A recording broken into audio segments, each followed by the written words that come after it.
يا الله يا رحمن يا رحيم يا مالك. السلام علیکم و رحمت الله و برکاته. سوال از پیستقوز خوجند. یکم سوال: کنز الحسین چی کتاب است؟ آیا خرید و فروش او و استفاده او، پول او، حج از پول وی می روند درست است یا نه؟ نه درست نیست برادر عزیز.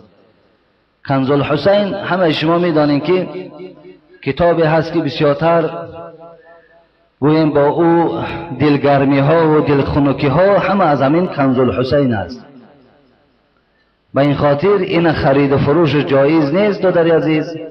پولش هم برای شما حلال نیست و آن کسانی که حج می روند حساب کنند که حج از گردنشان ساقط، لیکن پاداش حج در نامه اعمالش نیست. عبادت میکنی لیکن خالی از اجر هست.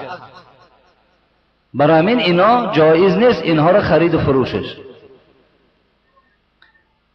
دوم، یک داملا در طرف شمال جمهوری هست، کم طرف خودشون گفته است.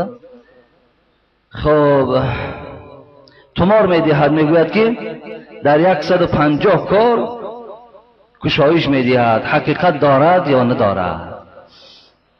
راستی بر من همون تومار کتاب هایی که هستند اونا را من از نظر گذرانیدگی هستم، لیکن تا حال در یگان نسخه وی نخواندم که در 150 یا 200 کار شما کشایش باشد.